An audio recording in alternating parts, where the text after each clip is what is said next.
Sir చాలా మంది weight loss కావడానికి చాలా ట్రై చేస్తుంటారు. అంటే అసలు వెయిట్ లాస్ అయ్యేటప్పుడు ఏమేమి మిస్టేక్స్ చేస్తారు సార్? ఎందుకంటే కొంతమంది ఏమో నైట్ ఫుడ్ స్కిప్ చేసేస్తారు. మార్నింగ్ ఏదో ఎక్సర్సైజ్ అంటారు. ఒకరోజు చేస్తారు, ఇంకోరోజు చెయ్యరు. అండ్ చపాతీస్ తీసుకుంటుంటారు. లిక్విడ్ ఫుడ్స్ ఎక్కువ తీసుకోవాలని కొంతమంది సజెస్ట్ చేస్తే అదే ఫాలో అవుతుంటారు. ఈ అన్ని మిస్టేక్స్ కిందకొస్తాయా? లేకపోతే డైట్ ప్లాన్ కిందకొస్తాయా? అసలు సాధారణంగా డైట్ ప్లాన్ అంటే ఏంటి సార్? అసలు మేము వెయిట్ లాస్ కావాలనుకున్న వాళ్ళు ఏం మిస్టేక్స్ చేస్తుంటారు? ఓకే. సో వెయిట్ లాస్ అవ్వాలనుకునే వాళ్ళు చేస్తున్న మిస్టేక్స్ లో number 1 mistake skipping the meals. అంటే వాళ్ళు రోజులో తినాల్సిన దాంట్లో ఏదో ఒక పూట మానేయడం అనేది జరుగుతుంది. దానివల్ల ఏం జరుగుతుంది అంటే బాడీకి కావాల్సిన పోషకాలు అందడం అనేది ఆగిపోతుంది. సో స్కిప్పింగ్ మీల్స్ అనేది ఎస్పెషల్లీ బ్రేక్ఫాస్ట్ అనేది స్కిప్ చేయకూడదు. సో వెయిట్ తగ్గాలనుకున్నప్పుడు బ్రేక్ఫాస్ట్ స్కిప్ చేయకుండా ప్రాపర్ గా ఆ బ్రేక్ఫాస్ట్ ని ప్లాన్ చేసుకోవాలి. అంటే పోషకాలు వచ్చేలాగా ఫైబర్ ఫుడ్, ప్రోటీన్ ఫుడ్ ఎక్కువ ఉండేలాగా బ్రేక్ఫాస్ట్ ని చేసుకుంటే ఆ రోజంతా యాక్టివ్ గా ఉంటుంది. అండ్ రెండవది ఏంటంటే ఈ మధ్య కాలంలో మనం చూస్తుంది ఏమంటే క్రాష్ డైట్స్ లేదా ఫ్యాట్ డైట్స్. అంటే ఉదయము ఫుడ్ మానేసి లేదా ఉదయం సాయంత్రం ఫుడ్ మానేసి దాని రీప్లేస్మెంట్లో నూనెలు తీసుకోవడం, ఫ్యాట్స్ తినడము.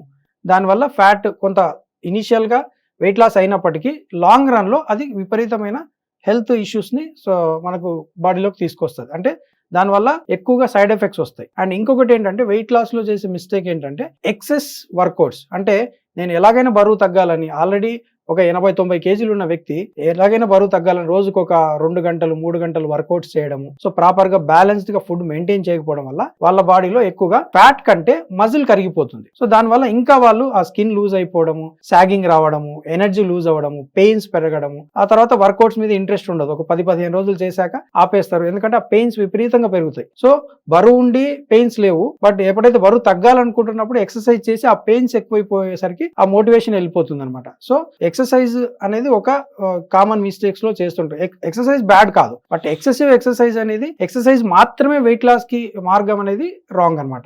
అండ్ ఇంకొకటి ఏంటంటే ఈ మధ్యలో అందరికి ఫ్యాన్సీగా ఏమైపోయిందంటే మీల్ రీప్లేస్మెంట్ షేక్స్ తీసుకుంటూ ఉంటారు. అంటే ఉదయం సాయంత్రము బయట మార్కెట్లో హెర్బల్ షేక్స్ అని వచ్చాయి కదా, సో ఆ షేక్స్ తాగి హెల్త్ లో మనం బరువు తగ్గుతున్నాం అనుకుంటున్నారు, కానీ దానివల్ల వాళ్ళ కిడ్నీస్, లివర్, ప్యాంక్రియాస్ డ్యామేజ్ అయిపోతాయి, డైజెస్టివ్ ట్రాక్ డ్యామేజ్ అయిపోతుంది. వాటిని మానేసిన వెంటనే మళ్ళీ బౌన్స్ బ్యాక్ అవుతారు. అంటే ఎంత స్పీడ్గా తగ్గారో అంతే స్పీడ్గా పెరిగే ఛాన్సెస్ కూడా ఈ హెర్బల్ షేక్స్ వల్ల జరుగుతుంది. దాంట్లో జరిగేది ఏంటంటే మంచి కంటే చెడు ఎక్కువ జరుగుతుంది. తాత్కాలికంగా బరువు తగ్గిన దాంట్లో చాలా హార్మోనల్ ప్రాబ్లమ్స్ వస్తాయి అండ్ బాడీలో మజిల్ లాస్ అవుతుంది. అండ్ దాంట్లో ఎక్కువ excess glucose, artificial colours, flavours ఇవన్నీ ఉండడం వల్ల దాని నుంచి వచ్చే సమస్యలు ఏంటంటే లాంగ్ రన్ లో డయాబెటీస్ అయ్యే ఛాన్స్ ఉంది, లేదా ఫ్యాటీ లివర్ అవ్వడానికి కూడా అవకాశం ఎక్కువగా ఉంటుంది. ఓకే. అంటే ఫస్ట్ వెయిట్ లాస్ అనగానే నైట్ తినకుండా అండ్ కొంతమంది డైలీ లిక్విడే తాగుతుంటారు. వెయిట్ లాస్ కావాలి, వెయిట్ లాస్ కావాలి అంటే ఇలా చేస్తే బాడీలో ఏం లాస్ అవుతాం సార్? ఎలాంటి పరిణామాలు ఎదుర్కోవాల్సి వస్తుంది? సో వెయిట్ లాస్ లో లిక్విడ్ డైట్స్ అనేది చేయకూడదు. ఎందుకంటే లిక్విడ్ డైట్ అంటే ఏంటి, మనం ఒక రోజు మనిషికి కావాల్సిన కనీస క్యాలరీస్ ని, కనీస ఫుడ్ ని బాడీకి అందించాల్సి ఉంటుంది. సో అది అందించకుండా కేవలం లిక్విడ్స్ ఇచ్చి బాడీని అట్లాగా హోల్డ్ లో పెట్టేస్తే, అంటే ఏమి ఫుడ్ ఇవ్వకుండా పెట్టేస్తే ఏమవుతుందంటే బాడీలో మజిల్ లాస్ అవుతుంది. తర్వాత డైజెస్టివ్ ఎంజైమ్స్ అన్ని కూడా డ్యామేజ్ అయిపోతాయి. దానివల్ల వాళ్ళకు ఫ్యూచర్ లో బ్లోటింగ్, గ్యాస్ట్రిక్ ప్రాబ్లము ఇట్లాంటి సమస్యలు వస్తాయి. అండ్ లిక్విడ్ డైట్స్ ఎప్పుడు కూడా సజెస్టబుల్ కాదు. ఒక రోజు ఫాస్టింగ్ చేయడం వల్ల ఉపయోగం ఉంటుంది, కానీ కంటిన్యూస్ గా లిక్విడ్ డైట్స్ చేయడం వల్ల మంచి కంటే చెడు ఎక్కువ జరుగుతుంది. ఎస్పెషల్లీ మజిల్ లాస్ అవుతుంది. మజిల్ లాస్, బోన్ డెన్సిటీ తగ్గిపోతుంది.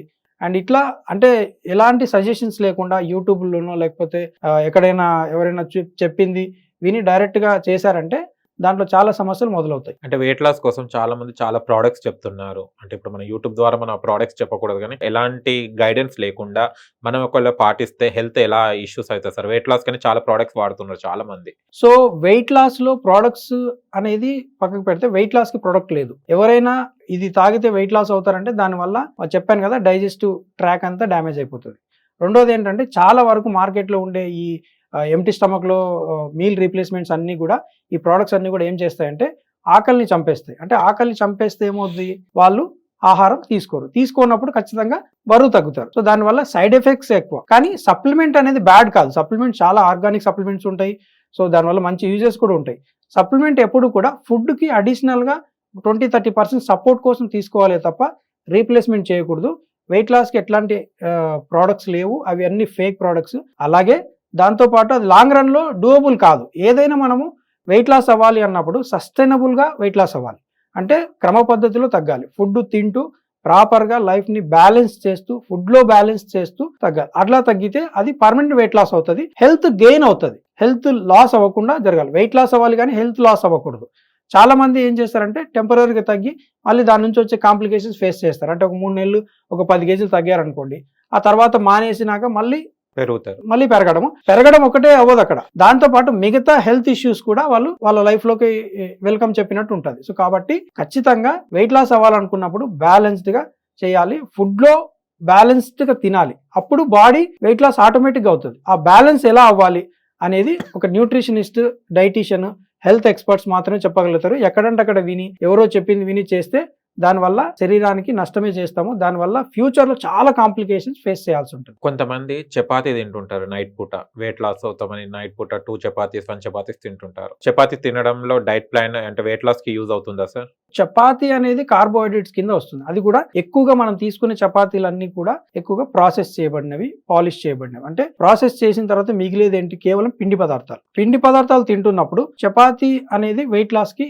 సజెస్టబుల్ కాదు ఏ విధంగా చూసుకున్నా కానీ. ఎందుకంటే ఈ చపాతీలు తినడం అనేది మనకు అంటే ఎవరైతే అంటే కోల్డ్ ప్లేసెస్ లో ఉంటారో వాళ్ళకు సజెస్టబుల్, కానీ మన కండిషన్స్ లో చపాతీలు సజెస్టబుల్ కాదు. అండ్ చపాతీ వల్ల వెయిట్ లాస్ జరగదు. తక్కువ తింటారు కాబట్టి వెయిట్ లాస్ అవుతుంది, కానీ చపాతీ వల్ల వెయిట్ లాస్ అవ్వదు. ఎవరైతే చపాతీ రెగ్యులర్ బేసిస్ లో డైలీ తింటున్నారో వాళ్ళు ఫ్యూచర్ లో డయాబెటిక్ అయ్యే ఛాన్సెస్ ఎక్కువగా ఉంటాయి. సో కాబట్టి చపాతీని అవాయిడ్ చేసి బ్యాలెన్స్డ్ గా తినాలి. మంచి సలాడ్స్, వెజిటేబుల్స్ తింటే ఆటోమేటిక్ గా వెయిట్ లాస్ అవుతారు. రాత్రిపూట ఎస్పెషల్లీ మనము ఎర్లీ డిన్నర్ ప్లాన్ చేసుకోగలిగితే, అంటే లేట్ నైట్ డిన్నర్స్ కాకుండా ఎర్లీ డిన్నర్ మనం పడుకోవడానికి తినడానికి మధ్యలో గ్యాప్ అట్లీస్ట్ ఒక 2.5 గంటలు ఉండాలి. అలాగని చాలా మంది చేసే మిస్టేక్ ఏంటంటే 10 o'clock వాళ్ళు డిన్నర్ చేసి 12:30కి 1 o'clock పడుకుంటారు. సో దాని వల్ల వాళ్ళు వెయిట్ లాస్ అవ్వకపోగా, తక్కువ తిన్నా వెయిట్ లాస్ అవ్వకపోగా ఇంకా మిగతా డైజెస్టివ్ సమస్యలు కూడా వస్తాయి. సో ఎర్లీ డిన్నర్ అంటే బిఫోర్ 7 డిన్నర్ ఫినిష్ చేయగలిగితే, బిఫోర్ 10 బెడ్ టైం ఉంటే కనుక డెఫినెట్లీ వాళ్ళకు వెయిట్ లాస్కి పనికి వస్తుంది.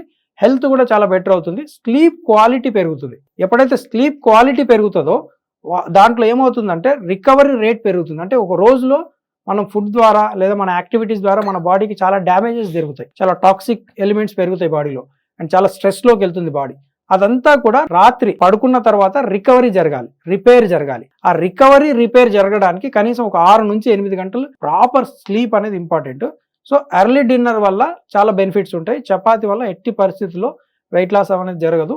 దాంతోపాటు సమస్యలు ఎక్కువ అవుతాయి. జరగకపోగా హెల్త్ ఇష్యూస్ కూడా చాలా పెరుగుతాయి. కొంతమంది రైస్ తింటే లావ్ అవుతారు అని డైట్ ప్లాన్ లో ఏం చేస్తారు, వెయిట్ లాస్ కోసం రైస్ ముట్టుకోకుండా జస్ట్ ఫ్రూట్స్ తింటుంటారు, ఫ్రూట్స్ అండ్ జ్యూసే తాగుతుంటారు. ఇవన్నీ పక్కన పెట్టేస్తారు, అసలు ఫుడ్ ఐటమ్స్ ఏవి కూడా తీసుకోరు, ఓన్లీ ఫ్రూట్స్ అండ్ జ్యూస్లే తాగుతుంటారు. ఇలాంటి వాళ్ళ దాంట్లో వెయిట్ లాస్ అవుతుంటారు సార్? ఇది లేకుంటే వెయిట్ లాస్ లో మిస్టేక్ అంటారా? సో వెయిట్ లాస్ లో ఫ్రూట్స్ అనేది సజెస్టెడే, కానీ రీప్లేస్మెంట్ కి ఫ్రూట్స్ కాదు. అయితే ఇప్పుడు మనము మన బాడీకి కావాల్సిన పోషకాలు ఏముంటాయి? Proteins, vitamins, minerals, carbohydrates, fats, fibre, ఇట్లా కొన్ని రిక్వైర్డ్ న్యూట్రియంట్స్ ఉంటాయి. ఇప్పుడు ఫ్రూట్స్ విషయానికి వస్తే ఫ్రూట్స్ లో ఏముంటుంది? ఫ్రక్టోజ్ ఉంటుంది, అంటే గ్లూకోజ్, అది కూడా ఒక రకంగా షుగర్. ఎక్కువగా నేను ఆ రోజు మొత్తం ఫ్రూట్స్ లో నుంచి వచ్చే షుగర్ ని తింటూ వెయిట్ లాస్ ని ఆశించకూడదు. సో దానివల్ల ఏమవుతుంది? ఎక్కువ లోడ్ నా బాడీ మీద పడుతుంది, అంటే గ్లూకోజ్ ఎక్కువ ఇవ్వడం వల్ల. సో ఫ్రూట్స్ అనేది ఎప్పుడైతే ఫాస్టింగ్ లో ఉన్నప్పుడు ఎప్పుడైనా, లేదా ఏదన్నా మనకు స్నాకింగ్ లాగా ఫ్రూట్స్ ఉపయోగపడతాయి, కానీ ఫుడ్ కి రీప్లేస్మెంట్ గా ఫ్రూట్స్ తిని వెయిట్ లాస్ అవ్వకూడదు. దానివల్ల మజిల్ తగ్గిపోతుంది, ఎందుకంటే ఫ్రూట్స్ లో ప్రోటీన్ రాదు, ఫ్రూట్స్ లో పిండి పదార్థాలు, షుగర్స్ కొన్ని వచ్చినప్పటికీ సో బాడీకి కావాల్సిన కొన్ని ఫ్యాట్స్ రావు. సో కాబట్టి ఫ్రూట్స్ ని ఎప్పుడు కూడా వెయిట్ లాస్ కి మార్గంగా ఎంచుకోకూడదు. స్నాకింగ్ కి ఫ్రూట్స్ అనేది బెస్ట్ ఉపయోగపడుతుంది. అది కూడా ఎర్లీ మార్నింగ్ ఫ్రూట్స్ తీసుకుంటే ఇంకా బెటర్ రిజల్ట్స్ ఉంటాయి. అంటే ఎంప్టీ స్టమక్ లో ఎర్లీ మార్నింగ్ ఫ్రూట్స్ తో మొదలు పెడితే ఆ డే అంతా చాలా యాక్టివ్గా ఉంటుంది. నైట్ ఆఫ్టర్ డిన్నర్ తర్వాత, బిఫోర్ డిన్నరే ఫ్రూట్స్ తినాలి, డిన్నర్ తర్వాత ఫ్రూట్స్ తినకూడదు. చాలా మంది చేసే మిస్టేక్స్ లో ఇది కూడా ఒకటి. డిన్నర్ చేసిన తర్వాత మళ్ళీ ఒకటి లేదా 2 ఫ్రూట్స్ తింటారు. సో దానివల్ల ఆ నైట్ పడుకునేటప్పుడు ఇంకొంత గ్లూకోజ్ ని బాడీలోకి లోడ్ చేసి పడుకుంటారు. దానివల్ల ఇంకా ఫ్యాట్ పెరిగే ఛాన్స్ ఉంటుంది. Okay sir, thank you so much. Thank you.